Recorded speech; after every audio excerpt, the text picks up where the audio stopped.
hot yoga problems. Ow, I got them. You know I got those hot yoga problems on the daily. Why do I subject myself repeatedly to this torturous charade? Oh, ladies and gentlemen, boys and girls, yoga practitioners, Raff's Brain listeners, my tens of loyal fans across the land. Thank you so much for being here for the latest, greatest episode of this fledgling podcast, Raff's Brain, which has been really just a bunch of hot yoga problems lately. But I'm going to be kicking into high gear starting this weekend, my friends. August is going to be a whirlwind. So you're going to want to stay tuned to more content. It's not just going to be hot yoga problems. Although the hot yoga problems are abundant and eternal, there are other things I want to talk about. But today, as I'm making my way back from that treacherous class, 6 a.m. Core 2, got to ease my way out of the garage and not hit anybody. I don't want to ruin anyone's weekend. You know what I'm saying? Car v man doesn't go well for the man. That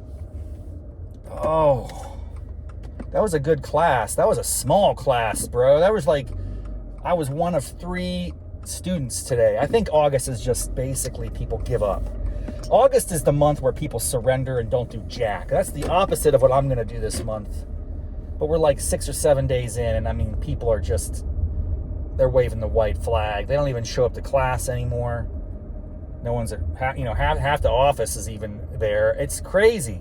I guess that's the thing, why not?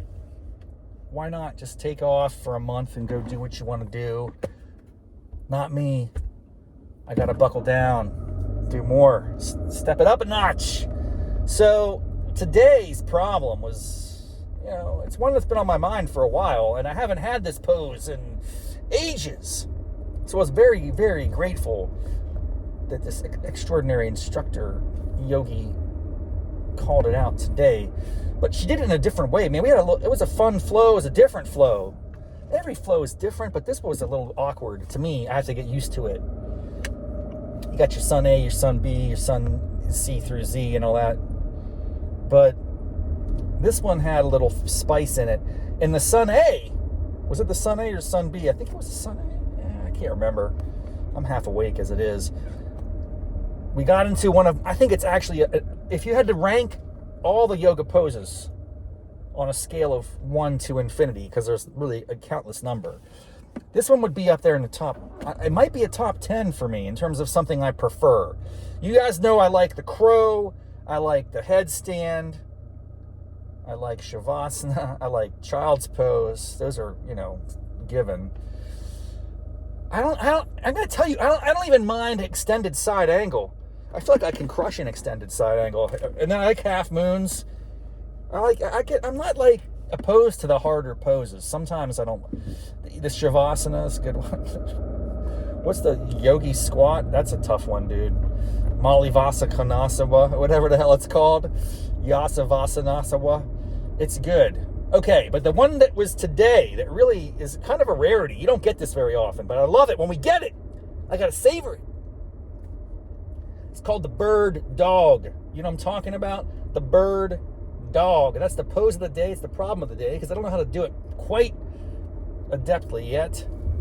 The bird dog is like you're a tabletop. Okay, so get to your tabletop, hands and knees. For those of you who don't practice yogi, I don't know why you'd be listening to this podcast or watching it on YouTube, but I'm just going to try to describe it for you. Imagine you're on your hands and knees. That's called tabletop. Because you kind of look like a little table. What a cute little end table there. That's kind of what we look like in class, I guess. All right, the bird dog, you got to lift up, let's say, your right arm. You extend your right arm. Okay, you can see that. Oh, that's feeling good. And then you extend your left leg. And you keep your head down. And then you're in the bird dog. Good work. Now, The bird dog is not in and of itself a particularly challenging pose. It's not like overwhelming. I like that for that reason. It's almost like a resting pose. But here's the thing: it's isometric, my friends. When you hold it, it starts out like, hey, no problem. I love a bird dog. It reminds me of that Nintendo game Duck Hunt. You got that loyal bird dog that brings all the birds back after you shoot them. So yeah, I love the bird dog. I've always been inclined to appreciate dogs. I don't like birds as much, so I don't. The contradiction is pretty strong. I'm not a big bird fan. I'm a aficionado of dogs. Is that right? I don't think I'm an aficionado. Oh, sorry, buddy. I almost hit this guy yesterday too. It's like Vujade. I didn't almost hit him. It's hard. I'm pulling up to the stop sign, a stoplight, and I want to be able to position myself to turn right. You got to get a little bit edged into the crosswalk. And typically, this time of day, no one's going to be here. But this guy was just jogging, and he had his headphones on. He wasn't paying attention. So I have to pay attention for him. That is the rule, man. When you're driving, you better be paying attention to your surroundings. Because people aren't paying attention. They have this suspicion, like, oh, yeah. They have this disbelief. I don't even know what I'm talking about. They have this idea, this false notion, that just because I'm in the crosswalk, I'm insulated from attack. Like, it's a steel cage. No, my friends. Now, you will win a lawsuit if you're in the crosswalk. Really, pedestrians win anything, right? I mean, we should always be on the lookout for pedestrians. So just, anyway, that was a quick ado. I don't even know what I was talking about. Bird dog, yes. The bird dog pose is like tabletop. Extend your right arm, extend your left leg back, or vice versa. Left arm, right leg. You get the deal. There's two types of bird dog. There's, you got to like balance it out. And then isometric, you hold it for a little bit. And of course, at first, you love a bird dog. The bird dog's a friendly little dog. It's like, goes out and gets the bird, and it brings it back to you. And you're like, good dog, yes, situ busit, all that good stuff. And then it starts to get a little burning sensation. Like, oh, I don't know. What happened to the bird dog? I thought I liked this bird dog. Now he's peeing on the carpet. Now he's causing problems. Now he's biting the mailman.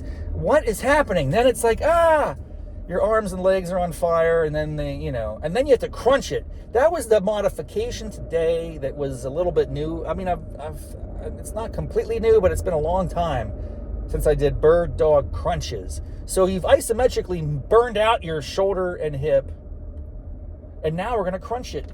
You crunch it in, reach, extend, crunch, whatever the words are. I'm so tired today. I can't even speak English, man. It's crazy. Oh, so the bird dog is the pose of the day. It's the problem of the day. It poses a problem in the sense that I don't get it enough to ever get good at it. Like, I won't probably do another bird dog for 3 months. So I guess I could do it at home. Bust out a bird dog, in the kitchen when I'm cooking dinner, waiting for the microwave to pop my popcorn dinner, which is, that's not a stretch. 3 minutes, though. I could do a bird dog for 3 minutes, do some bird dog crunches while the popcorn's cooking. I'm planning ahead. I'm kind of contemplating how this could work. Multitasking is the path to success. I mean, we should never be too super focused on one thing. We should always be distracting ourselves with multiple spinning plates. God forbid we actually accomplish something. That would never happen in my life. Oh, I feel pretty good. Tired. Tomorrow, if things pan out, this is a teaser as we wrap up this episode. I'm excited for tomorrow. Tomorrow, I love you tomorrow. I love that song, Annie. I don't like the play or the story of Annie so much, but that song is a good song. It's an optimistic song. There's always something to look forward to. And tomorrow is going to be fun, my friends, and hopefully it'll happen. It's all speculative at the moment.